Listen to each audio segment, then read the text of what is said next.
Bapak Ibu Saudara, kita sudah berada di Minggu Prapaskah yang keempat. Kita bersyukur untuk kasih setia penyertaan Tuhan. Sebelum saya memulaikan khotbah saya, mungkin ada baiknya ya saya memperkenalkan dulu simbol yang dipakai oleh gereja Sinode Gemim dalam Minggu-Minggu Prapaskah. Yang pertama, warna ungu Bapak Ibu Saudara, yang Bapak Ibu lihat di salib, di warna stola, itu merupakan warna bangsawan pada masa Yesus disalib ya. Itu kita bisa lihat misalkan di Yohanes 19 ayat yang kedua, prajurit-prajurit menganyam sebuah mahkota duri dan menaruhnya di atas kepalanya, mereka mengenakan jubah ungu kepadanya. Warna ungu berkaitan dengan bangsawan, raja, kerajaan.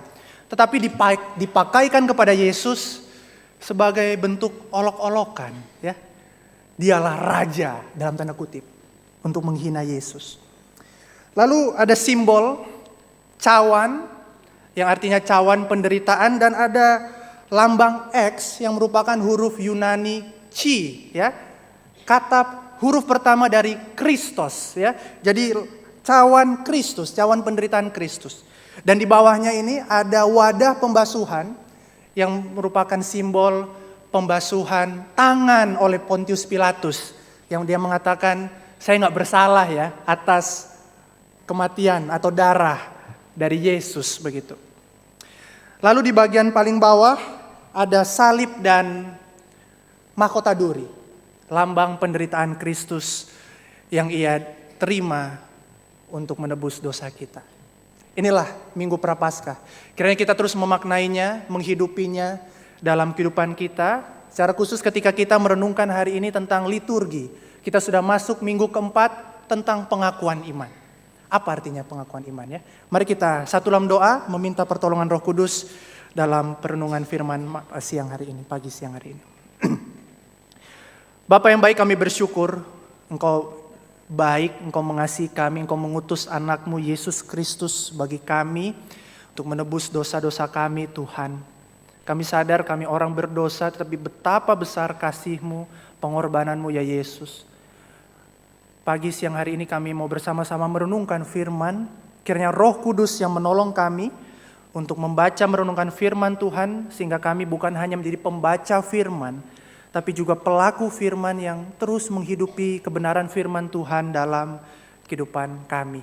Roh Kudus berbicaralah kepada setiap masing-masing kami, dan juga melalui kebenaran firman Tuhan, firman Allah yang hidup dan yang kekal itu. Terima kasih Bapa, Roh Kudus, kami berdoa di dalam nama-Mu Tuhan Yesus. Amin. Bapak Ibu Saudara, mari kita membuka firman Tuhan dari Matius 16. Matius 16 ayat 13 sampai ayat yang ke-28. Matius 16 ayat 13 sampai ayat yang ke-28. Mari kita membaca bagian firman Tuhan ini secara bergantian ya. Saya akan membaca ayat 13 yang ganjil, Bapak Ibu Saudara ayat 14, begitu seterusnya sampai ayat yang ke-28. Matius 16 ayat 13 sampai 28.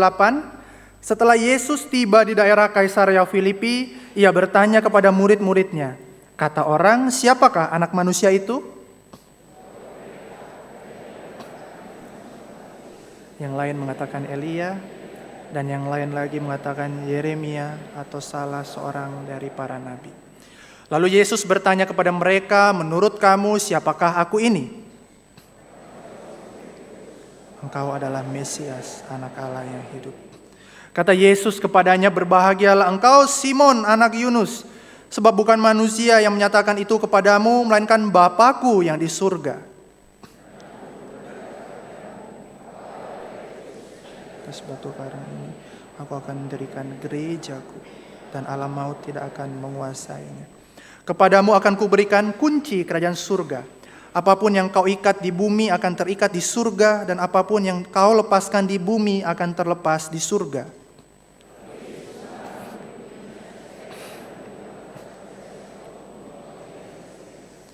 Sejak itu Yesus mulai menyatakan kepada murid-muridnya bahwa ia harus pergi ke Yerusalem dan menanggung banyak penderitaan dari pihak tua-tua imam-imam kepala dan ahli-ahli Taurat, lalu dibunuh dan dibangkitkan pada hari ketiga. Dan mulai menegur dia, Tuhan, kiranya Allah menjauhkan hal itu. Hal itu sekali-kali tidak akan menimpa engkau. Yesus berpaling dan berkata kepada Petrus, enyahlah iblis, engkau suatu batu sandungan bagiku, sebab engkau bukan memikirkan apa yang dipikirkan Allah, melainkan apa yang dipikirkan manusia.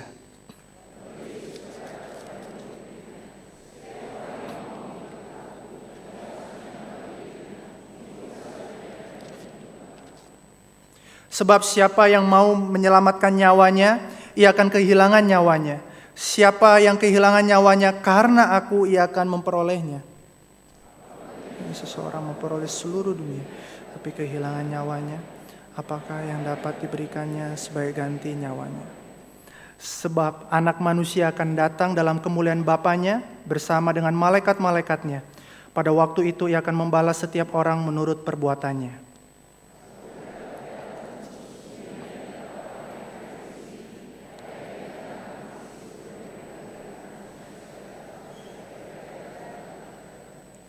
Sedemikian jauh pembacaan firman Tuhan. Bapak Ibu Saudara, manusia di dunia ini suka yang namanya berkumpul ya. Entah itu karena ada event, ada artis yang datang, atau mungkin hobi, perkumpulan tertentu yang akhirnya mengumpulkan banyak orang dalam satu tempat. Kalau kita melihat di Indonesia sendiri, misalkan di November 2023, Coldplay itu datang ke Indonesia bertajuk dalam konsernya Music of the Spheres yang ada di Stadion Utama Gelora Bung Karno. Ada sekitar 80.000 orang penonton yang hadir di konser ini, Bapak Ibu. Dan saya ingat melalui konser ini ada istilah war ticket ya, karena banyak sekali orang yang pengen nonton Coldplay tetapi harus berebut dan akhirnya hanya 80.000 yang bisa membeli tiketnya. Dari mungkin ratusan ribu, bahkan ada yang bilang mungkin jutaan orang. Karena Coldplay ini salah satu band yang sangat terkenal ya dan populer. Satu tempat dipenuhi 80.000 penonton untuk menghadiri suatu konser. Kalau kita melihat misalkan MotoGP Mandalika ya, kita bersyukur Indonesia sudah punya sirkuit MotoGP. MotoGP Mandalika di tahun 2025 itu ada sekitar 140.000 penonton dalam rentang waktu sekitar 3 hari. Acara MotoGP ini ya, event MotoGP ini. Dan kalau Bapak Ibu baca, MotoGP Mandalika ini bukan MotoGP dengan jumlah penonton terbanyak. Di belahan dunia lain ada lebih banyak orang yang menonton, mungkin di negara lain yang menonton MotoGP. 80.000, 140.000, dan kita bisa melihat mungkin menyebutkan ada perkumpulan orang yang berkumpul mungkin jutaan di belahan dunia lain, di acara lain, event lain, yang kini membuat kita melihat ya bahwa memang manusia suka berkumpul ya Bapak Ibu Saudara ya. Entah hobi, entah karena artis, entah karena event. Dan berkaca tentang perkumpulan Bapak Ibu Saudara, kalau kita bertanya bukankah gereja itu juga berkaitan dengan perkumpulan ya. Hari ini biasa KU2 itu 1.000 orang datang ya, 800 sampai 1.000 orang. Kita bertanya, apa bedanya perkumpulan gereja hari Minggu ini dengan yang tadi? 80.000 di Coldplay atau di MotoGP? Apakah gereja itu satu perkumpulan di antara banyak perkumpulan yang lain? Atau seperti apa Bapak Ibu Saudara? Kita mungkin bisa bertanya ya, atau mungkin menjawab, enggak, kita beda karena kita beribadah ya, di gereja kita beribadah. Saya bertanya, agama lain juga punya alasan yang sama Bapak Ibu Saudara, ketika mereka berkumpul di dalam hari raya keagamaan mereka, ya mereka berkumpul untuk beribadah. Kurang menjawab Bapak Ibu Saudara, karena yang lain juga berkumpul untuk beribadah. Kalau kita bertanya dan akhirnya menjawab, oh karena kita disatukan karena Injil. Kita bertanya lagi, Injil seperti apa Bapak Ibu Saudara yang kita pahami? Karena kalau kita lihat juga, saudara-saudara rekan-rekan kita yang beragama lain juga mengakui ada yang kitab yang namanya Injil. Saksi-saksi Yehova juga percaya ada Injil. Maka gereja itu perkumpulan apa? Perkumpulan beribadah, betul. Perkumpulan disatukan oleh Injil, betul. Tetapi ibadah seperti apa dan Injil seperti apa? Yang perlu kita tanyakan. Maka itulah artinya pengakuan iman Bapak Ibu Saudara. Di tengah dunia yang berkumpul. Dan bahkan di tengah dunia yang punya Yesus itu sebagai tokoh penting dalam perkumpulan mereka. Gereja hadir dan membedakan dirinya melalui pengakuan iman. Maka pengakuan iman berbicara bukan tentang sekedar saya atau kami berkumpul, tetapi berbicara tentang perkumpulan Kristen dan non-Kristen itu dibedakan. Bapak Ibu Saudara, pengakuan iman yang setiap minggu kita ikrarkan merupakan pembeda jelas antara perkumpulan orang Kristen dan perkumpulan non-Kristen, atau perkumpulan yang mengakui Yesus sebagai tokoh dan komunitas yang mengakui Yesus sebagai Tuhan dan Juru Selamat. Yang akan kita lihat bagaimana tentang kisah Petrus di Matius 16 ini.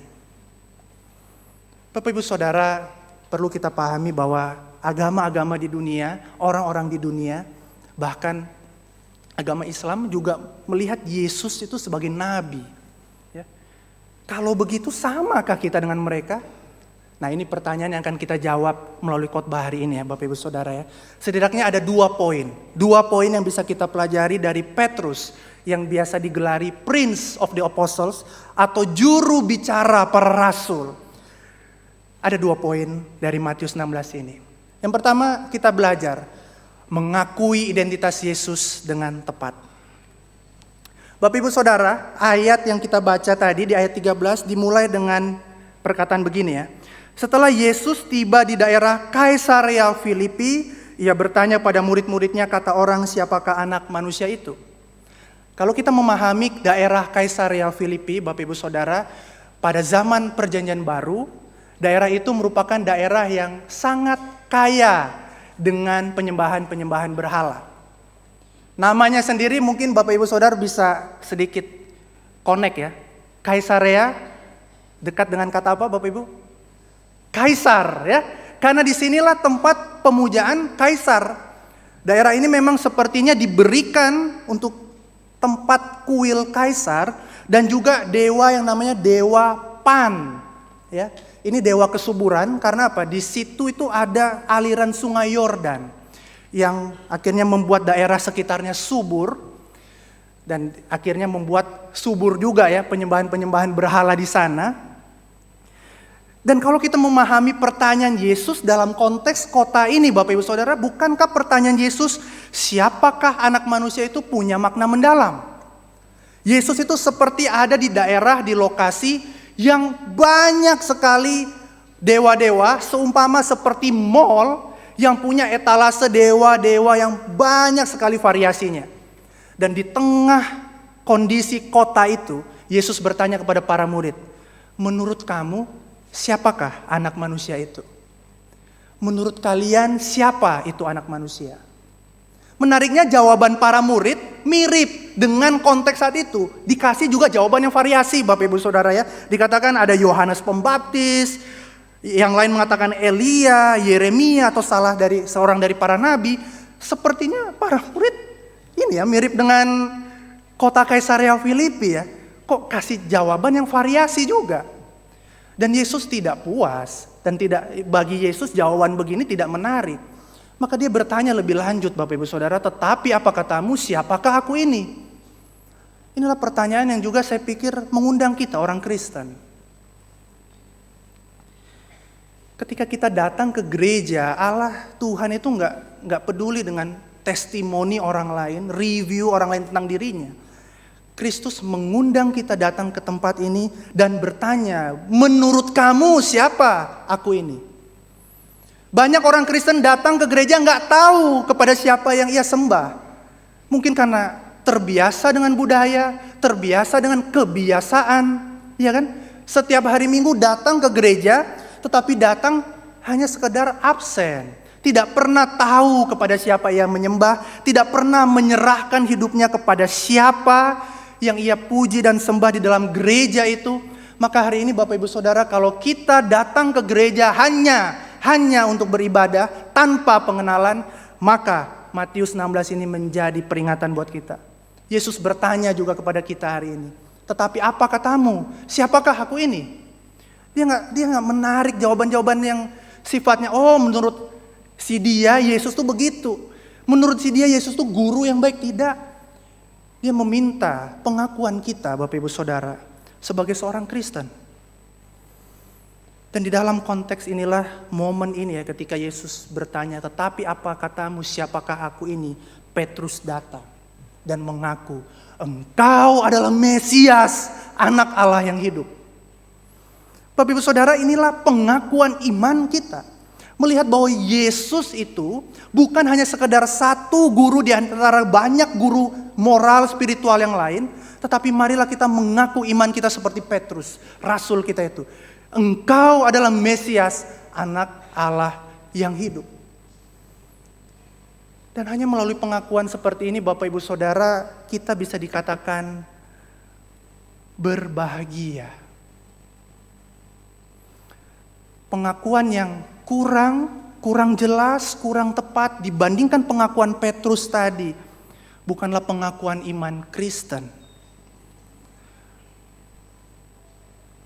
Berbahagialah engkau Simon, anak Yunus, sebab bukan manusia yang menyatakan itu kepadamu, melainkan Bapakku yang di sorga. Natur iman Kristen memang bukanlah kita yang datang ke Allah Bapak Ibu Saudara, tetapi Allah yang menyingkapkannya bagi kita. Bukan seperti kita buka box smartphone ya, kalau kita beli HP baru, kita buka boxnya, kita udah tahu isinya HP.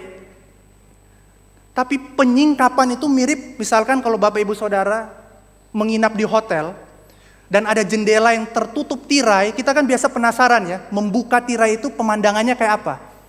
Seperti itulah artinya disingkapkan. Jendela itu membukakan kepada kita tentang siapa Allah itu. Maka jangan sombong Bapak Ibu Saudara, kalau kita bisa menjadi seorang Kristen, ingat itu karena Bapa di sorga menyatakan dirinya kepada kita. Dan di atas pengakuan inilah Bapak Ibu Saudara, Yesus berkata di ayat yang ke-18, aku pun berkata kepadamu, engkau adalah Petrus dan di atas batu karang ini, aku akan mendirikan gerejaku dan alam maut tidak akan menguasainya. Pengakuan Petrus inilah yang membuat gereja Kristen itu berdiri sampai hari ini. Maka tepat jika dikatakan Bapak Ibu Saudara, kalau pengakuan iman bahwa Yesus itu Mesias anak Allah yang hidup, yang membedakan kita dari yang Kristen dan non-Kristen. Bapak Ibu Saudara, kalau kita tidak mengaku Yesus sebagai Mesias anak Allah yang hidup, kita bukan Kristen. Kita bukan Kristen. Dan di atas pengakuan iman ini Bapak Ibu Saudara, gereja dipanggil untuk bersaksi dan mengaku. Setiap minggu kita mengikrarkan pengakuan iman yang kita ikrarkan setelah khotbah. Kita sedang berbicara kepada dunia, kami ini tidak menyembah Yesus yang kalian sebut, kalian katakan, bukan. Tetapi Yesus yang spesifik yang kami ikrarkan melalui pengakuan iman rasuli. Di antara berbagai banyak variasi Yesus dunia, gereja Tuhan dipanggil untuk mengaku iman yang spesifik. Yesus Mesias, anak Allah yang hidup. Itulah arti pengakuan iman Bapak Ibu Saudara. Itulah arti mengikrarkan iman.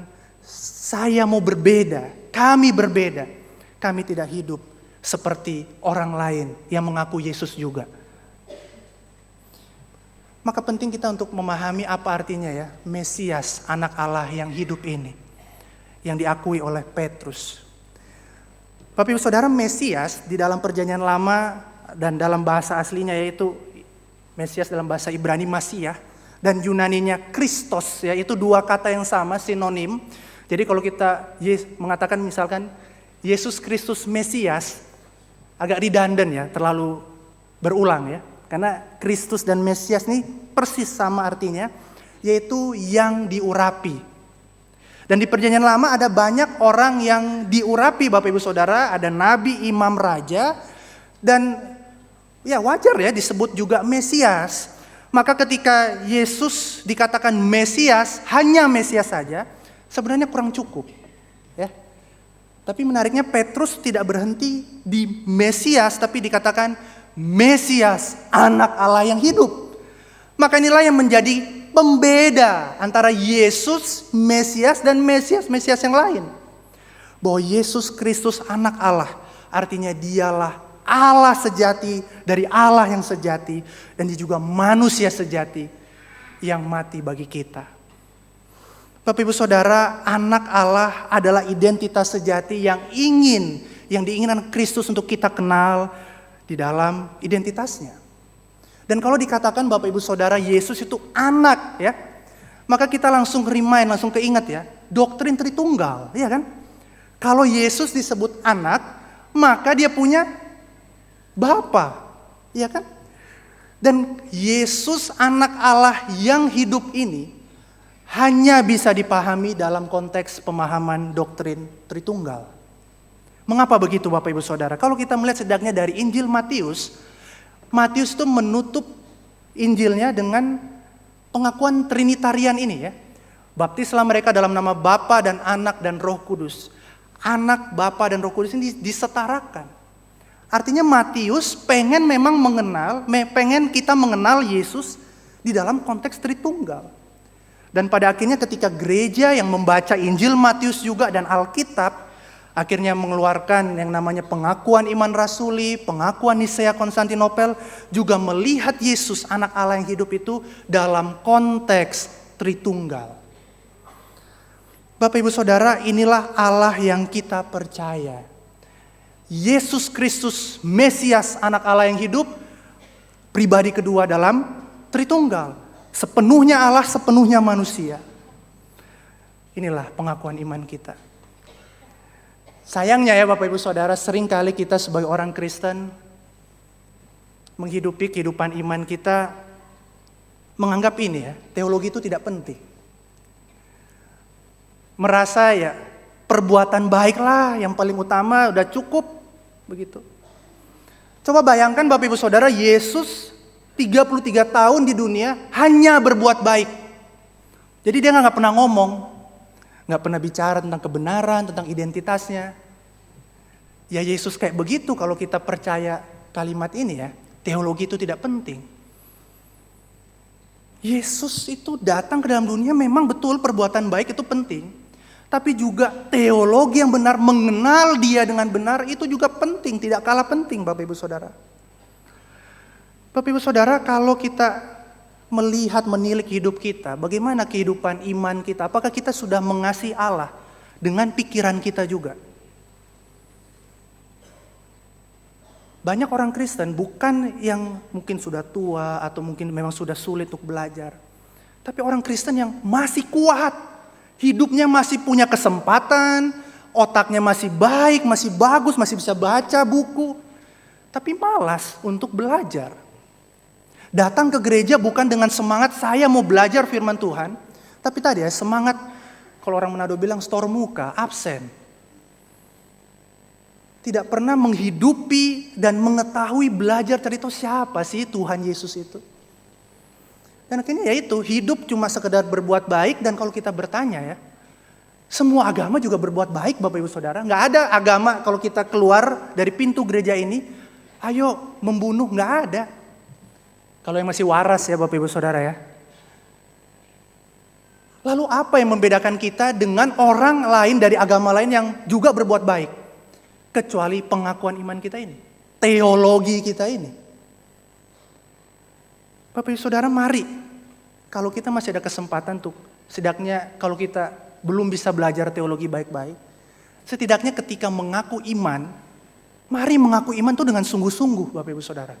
Jangan main-main, jangan merasa diri sok tahu atau mungkin saya sudah gak perlu, akhirnya tidak dengan penuh penghayatan mengaku iman kita, bahkan cuma sependek pengakuan iman rasuli.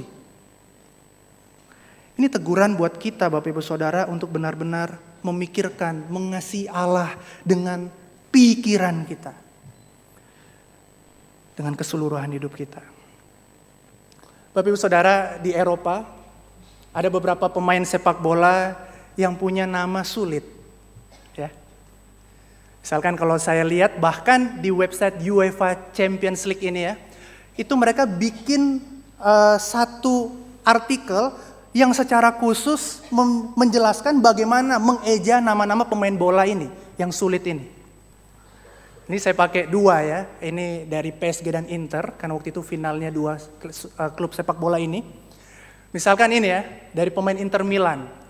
Kalau Bapak Ibu baca sekarang, bacanya gimana nih Bapak Ibu Saudara? Hakan Çalhanoğlu ya. Nah, coba kita lihat bagaimana nih UEFA Champion menuliskannya ya. Nah, itu dia. Çalhanoğlu. Ya. Itu cara bacanya pemain Inter ini. Yang kedua. Nah, ini pemain PSG dari Brazil. Kalau baca langsung apa Bapak Ibu Saudara? Marquinhos ya. Coba ya kita lihat cara baca yang tepat bagaimana. Marquinhos. Ya. Kenapa ada sampai ditulis seperti ini? Karena kita tahu ya, kita itu pengen dipanggil dengan nama kita yang tepat. Saya seringkali Bapak Ibu Saudara dipanggil Bimo ya, nama saya Bima ya. Saya agak marah dalam hati, saya nggak marah langsung ya. Kalau dipanggil Bimo itu Bima. Kadang orang juga masih panggil Bimo. Ya. Coba bayangkan kita dipanggil, nama saya Bima, dipanggil Bimo, lalu maaf, nama saya bukan Bimo, Bima. Oh iya, Pak Bimi, maaf. Bukan Bimi, Bima. Oh maaf, oke, Pak Bimu. Kesal nggak Bapak Ibu Saudara? Kesal ya? Karena kita pengen dipanggil dengan nama kita yang tepat. Kalau kita pengen dipanggil dengan nama yang tepat, dikenal dengan nama yang tepat, apalagi Allah kita, ya kan? Tuhan sudah menyatakan dirinya melalui firman Allah dan melalui dirinya yang datang ke dalam dunia. Masa kita kenal dia dengan teledor Bapak Ibu Saudara? Ya. Dan itulah yang terjadi di gereja mula-mula ya, ketika ada bidat yang namanya Arianisme yang berkata Yesus itu tidak setara dengan Bapa, gereja tidak terima. Gak boleh, ini salah, ini mengenal Yesus dengan salah. Kita aja pengen dikenal dengan baik, dengan tepat, masa ini tiba-tiba datang dengan begini. Maka lahirlah pengakuan iman Nisea. Bapak Ibu Saudara, di dalam sejarah gereja kita melihat bahwa gereja itu berjuang keras untuk menjaga ajarannya. Untuk menjaga supaya kita tetap mengenal Yesus dengan tepat. Dengan tepat Bapak Ibu Saudara. Maka gereja tidak menciptakan ajaran Tritunggal atau keilahian Kristus, tidak ya. Tetapi pengakuan iman itu ditulis oleh gereja supaya melawan ajaran sesat. Ajarannya udah ada, tapi tulisan secara utuhnya memang baru muncul ketika Konsili Nisea. Dan inilah gereja Tuhan yang mengaku iman, yang mengikat kita pada Kristus. Kalau Kristusnya salah kita akui, ya kita tidak terikat dengan dia. Maka perlu jelas, perlu tepat pengakuan kita sebagaimana pengakuan Petrus. Dan tanpa pengakuan iman yang tepat ini, tanpa Allah Tritunggal tadi, dikatakan apa? Kita sedang menyembah Allah yang palsu. Hari ini kalau ada jemaat Tuhan yang sedang bergumul, semoga ini bukan pergumulan yang baik ya, pergumulan untuk pindah agama. Hari ini saya katakan, tidak ada Allah yang benar di luar iman Kristen selain Allah Tritunggal. Maka perhatikanlah baik-baik dengan sungguh-sungguh kepada siapa engkau menyembah hari ini. Kalau bukan Allah Tritunggal, bukan Yesus Mesias anak Allah yang hidup, kita sedang menyembah Allah yang palsu. Maka Bapak Ibu Saudara, kalau Allah ingin dikenal dengan tepat, maka itulah pengakuan iman kita. Pada kesempatan kali ini, saya mengundang Bapak Ibu Saudara untuk bangkit berdiri. Mari kita mengaku iman kita berdasarkan pengakuan iman Nisea Konstantinopel. Sebagai bentuk wujud hidup kita, mau belajar mengaku Allah yang benar. Mari kita mengaku. Aku percaya kepada satu Allah, Bapa yang Maha Kuasa, pencipta langit dan bumi, dan segala yang kelihatan dan yang tidak kelihatan. Dan kepada satu Tuhan Yesus Kristus, satu-satunya anak Allah yang diperanakan dari Bapa sebelum alam semesta, Allah dari Allah, terang dari terang, Allah yang sejati dari Allah yang sejati, diperanakkan, bukan dicipta, sehakikat dengan Sang Bapa, yang olehnya segala sesuatu dicipta, yang untuk kita manusia dan untuk keselamatan kita telah turun dari sorga dan diinkarnasikan oleh Roh Kudus dari anak darah Maria dan dijadikan manusia. Ia telah disalibkan juga bagi kita di bawah pemerintahan Pontius Pilatus. Ia menderita dan dikuburkan, dan pada hari ketiga ia bangkit kembali sesuai dengan kitab suci dan naik ke sorga dan duduk di sebelah kanan Bapa, dan ia akan datang kembali dengan kemuliaan untuk menghakimi orang yang hidup dan yang mati, yang kerajaannya takkan berakhir. Dan aku percaya kepada Roh Kudus, Tuhan dan pemberi kehidupan, yang keluar dari Bapa dan Anak, yang bersama-sama dengan Bapa dan Anak disembah dan dimuliakan, yang telah berfirman dengan perantaraan para nabi. Dan aku percaya satu gereja yang kudus, am dan rasuli. Aku mengakui satu baptisan untuk pengampunan dosa, dan aku menantikan kebangkitan orang mati dan kehidupan di dunia yang akan datang. Amin. Silakan duduk.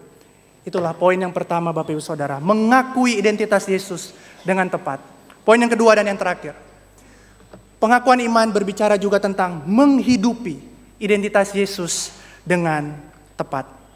Di ayat yang ke-21 dikatakan, sejak itu Yesus mulai menyatakan kepada murid-muridnya bahwa ia harus pergi ke Yerusalem dan menanggung banyak penderitaan dari pihak tua-tua, imam-imam kepala dan ahli-ahli Taurat, lalu dibunuh dan dibangkitkan pada hari ketiga.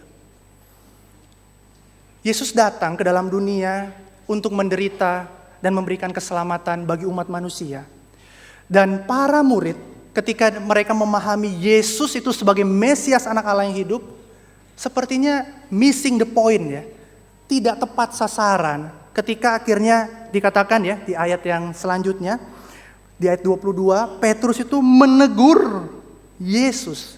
Ya, dalam bahasa Ibraninya epitimao ini, strong disapproval ya, ketidaksetujuan yang keras. Petrus ini gak setuju dengan kata-kata Yesus. Yang menariknya Bapak Ibu Saudara, mana ada sih murid yang berani sama gurunya ya. Memang Petrus ini unik ya. Dia berani mengaku, tapi dia juga berani melawan gurunya sendiri ya. Dan apa jawab Yesus kepada Petrus? Di sana dikatakan, enyahlah iblis ya. Dalam bahasa Yunani satanas artinya musuh. Saya menafsir begini Bapak Ibu Saudara ya, bukan Petrus jadi setan secara fisik, bukan ya. Tetapi Petrus sedang berdiri sebagai musuh Kristus saat itu ketika dia menolak penderitaan Kristus. Kenapa? Karena dikatakan oleh Yesus, engkau memikirkan apa yang dipikirkan manusia, bukan dipikirkan oleh Allah. Seringkali kita juga begitu ya Bapak Ibu Saudara ya. Memikirkan apa yang kita pikirkan tentang Allah dibandingkan memikirkan apa yang Allah pikirkan tentang kita. Ya saya juga sering begitu Bapak Ibu Saudara ya. Kiranya Allah beranugerah bagi kita untuk mengenal Dia dengan tepat. Lalu kalau Yesus sudah bilang Petrus ini iblis ya, lalu bagaimana dengan pengakuannya sebelumnya? Apakah itu salah? Enggak ya Bapak Ibu Saudara. Karena apa? Inilah artinya menjadi murid. Ada kegagalan, ada pertumbuhan. Dan saat ini mungkin Petrus gagal untuk melihat Yesus dengan tepat. Tapi kelak kita tahu ya Petrus ini mati martir disalib terbalik. Karena dia merasa tidak layak disalib dengan kepala di atas sebagaimana Yesus disalib. Petrus mati dengan pengakuan imannya. Dan hari ini sepertinya bagian ini juga mengundang kita dalam perjalanan kemuridan kita ya. Di dalam kegagalan kita, ayo bangkit mengenal Kristus. Bagi para murid saat itu, Mesias bagi mereka adalah Raja Romawi yang akan mengalahkan kekaisaran Romawi. Dan para murid itu seperti menteri-menterinya. Maka Yesus berkata di ayat 20, jangan kasih tahu identitas saya, identitasku sebagai Mesias ini. Karena apa? Karena kalian masih paham secara parsial. Kalian belum melihat bahwa aku ini harus mati disalib. Dan segala harapan kalian itu harapan duniawi itu akan sirna. Dan tepat ya, bagian selanjutnya Yesus langsung diperhadapkan dengan pemahaman itu. Ketika Petrus berkata, sekali-kali itu jangan menimpa engkau. Karena bagi mereka, Mesias itu adalah raja politik, bukan raja pembebas dosa. Maka marilah Bapak Ibu Saudara, ketika kita mengaku iman kita di dalam pikiran kita, mari kita hidupi itu. Mari kita menjadi seorang pelaku firman. Yang dikatakan kalau di bagian ini, hidup bagi Kristus Bapak Ibu Saudara ya. Menyangkal diri, memikul salib dan mengikut Kristus. 3 bagian yang saya pikir bisa kita rangkum dengan 2 poin ya Bapak Ibu Saudara ya. Yang pertama, melepaskan hidup aman dan nyaman. Matius 10 ayat 24-25 dikatakan, seorang murid tidak lebih daripada gurunya. Seringkali orang Kristen tuh pengen lebih daripada Kristus. Kalau Kristus menderita, saya nggak mau menderita. Kalau Kristus hidupnya melepaskan keamanan, kenyamanan hidup, saya mengumpulkan banyak harta, mendaki tangga sosial ya, the social ladder itu, climbing social ladder makin tinggi. Padahal orang Kristen yang mengaku Yesus di dalam mulutnya dipanggil juga untuk melepaskan keamanan hidup. Maka setiap kali kita mengaku iman Bapak Ibu Saudara, kita sedang berkata kepada gereja, umat Tuhan dan pada dunia, aku tidak mau hidup lagi, hidup bagi diriku sendiri lagi. Aku mau hidup bagi Kristus. Maukah kita hidup bagi Kristus? Saat teduh kita setiap hari apakah ada? Apakah kita menjaga relasi kita dengan Tuhan? Apakah kita berdoa bagi mereka yang belum percaya? Apakah kita berbagi uang, berbagi berkat dengan mereka yang membutuhkan? Apakah kita berani melangkahkan kaki kita untuk memberitakan Injil? Bahkan mungkin belum secara verbal, tapi setidaknya membangun relasi dengan mereka yang belum percaya. Maukah kita belajar firman Tuhan dan teologi yang sehat di dalam komunitas gereja? Ketika kita terluka di dalam komunitas Shine misalkan, apakah kita tetap mau memaafkan orang yang telah melukai kita? Apakah kita ketika hidup bekerja, kita mau hidup jujur kepada Tuhan? Apakah kita mau berusaha datang tepat waktu di dalam ibadah ini? Itu sederhana Bapak Ibu Saudara. Ini bukan berbicara tentang mencurahkan darah seperti para martir. Tapi sebuah penyerahan hidup yang mungkin dinyatakan dalam hal-hal kecil dalam hidup kita.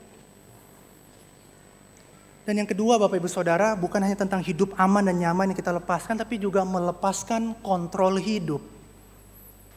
Ketika Petrus berkata, Tuhan sekali-kali itu tidak akan menimpa engkau, Petrus sedang berusaha mengontrol Tuhan dengan pikiran dia. Bapak Ibu Saudara, menyangkal diri, itu berbicara tentang, saya nggak mau mengontrol hidup saya sendiri lagi. Saya mau diatur-atur bukan oleh diri saya, tetapi oleh Tuhan yang telah mengasihi dan mencintai saya. Dan di tengah dunia yang sedang banyak bergejolak ini Bapak Ibu Saudara, di mana jangkar harapan iman kita? Pada kemampuan diri sendiri atau pada Kristus yang dikatakan oleh pengakuan iman telah duduk di sebelah kanan Allah Bapa? Hari ini kita diperhadapkan dengan apa Bapak Ibu Saudara? Berita Iran lawan Israel, lawan Amerika, rupiah menembus 17.000, ada ketidakpastian ekonomi dan lain sebagainya. Iman kita jangkarkan kemana? Kepada Yesus yang telah hidup, yang hidup dan yang memerintah alam semesta itu, yang memegang hidupku dan hidupmu, atau yang lain? Kalau kita benar-benar mengaku Yesus adalah Tuhan, Mesias anak Allah yang hidup, maka serahkanlah hidupmu. Bapak Ibu Saudara, Allah itu memelihara kita dikatakan itu, bahkan sehelai rambut pun tidak akan jatuh tanpa Allah Bapa itu menetapkannya bagi kita. Siapa yang di sini rambut rontok? Jangan kan 1, 10 saja. Ada yang hitung nggak? Ada yang hitung rambut rontok 10 per hari. Gak usah 10. Mungkin 10 masih banyak kan rambut. 100 rambut rontok baru kita hitung, ada enggak? Gak ada ya. Bahkan 100 itu lumayan banyak loh. Gak ada loh yang mau hitungin. Satu saja Allah tahu. Artinya apa Bapak Ibu Saudara? Hal yang paling kita tidak pedulikan dalam hidup ini, dipedulikan oleh Allah. Dan bukankah itu pengharapan ya, penghiburan buat kita. Dan yang memegang hidup kita ini bukan Allah yang mati, Allah yang kita sembah patung, bukan. Allah yang memerintah alam semesta. Yesus Kristus yang telah naik ke surga itu. Itulah artinya menjadi Kristen Bapak Ibu Saudara. Hidup kita, teologi kita juga ditubuhi ya, menubuh begitu. Di dalam kehendak hidup kita. Hidup memang tidak mudah Bapak Ibu Saudara. Ada banyak doa yang mungkin belum terjawab. Saya juga punya doa yang belum terjawab. Tapi kesetiaan kepada pengakuan iman itu adalah hal yang utama. Mari Bapak Ibu Saudara, di tengah kondisi ekonomi saya melihat ada banyak juga.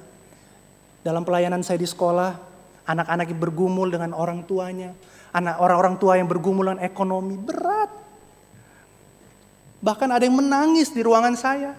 Saya juga bingung Bapak Ibu Saudara, bagaimana saya memberi harapan. Saya gak bisa bantu. Mungkin menolong dia.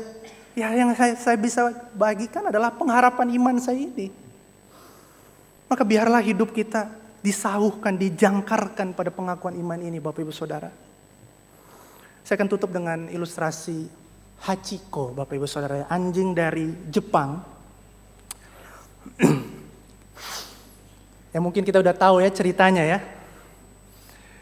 Hachiko anjing yang setia menunggu tuannya di stasiun Shibuya selama 9 tahun, 9 bulan, dan 15 hari. Saya membaca ini, bingung ya, maksudnya 9 tahun loh. Ada yang menunggu pasangan hidupnya 9 tahun Bapak Ibu. Mungkin Yakub ya 14 tahun ya, menunggu Rahel. Tapi 9 tahun setia menanti. Dan kalau Bapak Ibu baca kisahnya, Hachiko dan tuannya ini baru bertemu tuh sekitar 15 bulan. Ya, akhirnya sudah terbiasa Hachiko untuk mengantar tuannya, dan satu waktu tuannya tidak kembali di stasiun Shibuya karena sakit dan meninggal di tempat kerjanya. Tapi Hachiko tetap setia menunggu 9 tahun, 9 bulan, dan 15 hari. Kesetiaan ya Bapak Ibu Saudara ya. Kesetiaan. Saya berpikir, apa ya yang mendorong kesetiaan itu dalam hidup manusia? Yang membuat kita tetap berpegang pada Tuhan. Saya pikir ada satu hal yang penting ya Bapak Ibu Saudara, itu cinta. Cinta, kasih. Inilah kasih itu bukan kita yang telah mengasihi Allah, tetapi Allah yang telah mengasihi kita dan mengutus anaknya sebagai pendamaian bagi dosa-dosa kita. Biarlah kesetiaan kita pada pengakuan iman kita yang mengikat kita pada Kristus didasarkan pada kasih, cinta pada Tuhan. Tanpa cinta, tanpa kasih, kesetiaan kita kosong Bapak Ibu Saudara. Tapi cinta kepada Kristus yang telah mengasihi dan mencintai kita, itulah yang membakar hati kita untuk tetap setia pada pengakuan iman kita. Dan itulah yang artinya menjadi seorang Kristen Bapak Ibu Saudara. Seseorang yang digerakkan, dibakar oleh cinta kepada Kristus. Yang oleh karena cinta itu, dia mau berpegang pada pengakuan iman yang tepat dan mau menghidupinya dalam kehidupan kita. Maka hari ini cintailah Kristus Bapak Ibu Saudara. Cintailah dia. Dan akuilah dia dalam hidupmu. Demikianlah firman Tuhan. Amin. Mari kita menundukkan kepala.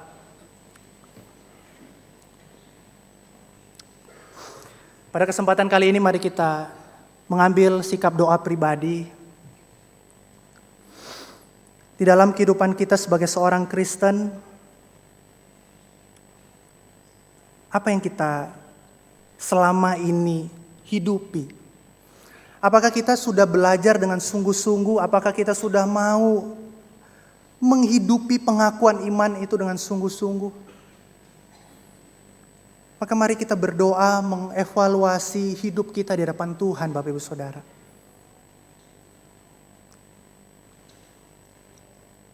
Mari kita berdoa secara pribadi.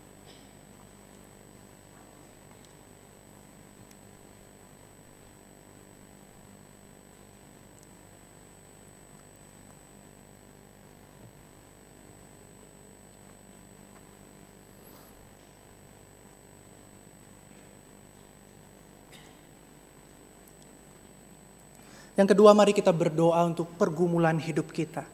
Ketika kita menyadari bahwa Allah itu mencintai dan mengasihi kita, maka mari kita belajar menyerahkan hidup kita kepada Tuhan.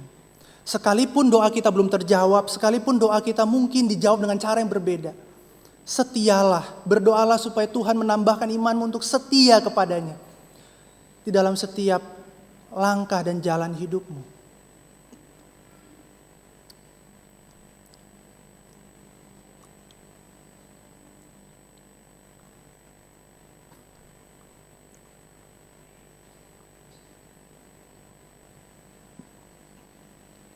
Ini kami Tuhan, anak-anak-Mu. Biarlah Roh-Mu yang kudus Tuhan yang memampukan kami untuk berpegang pada pengakuan iman kami. Dan setiap kali kita kami mengaku iman Tuhan. Biarlah kami secara sadar juga mau menghidupi pengakuan iman itu. Tolong kami Tuhan, dalam setiap keterbatasan kami, pergumulan kami masing-masing Tuhan. Tolong kami untuk berpegang teguh pada pengakuan iman, percaya bahwa Yesus itu peduli dengan kami. Yesus tidak meninggalkan kami. Dan tolong kami untuk bersabar, tetap setia, menanti Tuhan di dalam setiap pergumulan kami. Oh, terima kasih Bapa, Putra, Roh Kudus, Allah Tritunggal yang kudus. Terima kasih. Di dalam nama-Mu Tuhan Yesus kami berdoa. Amin.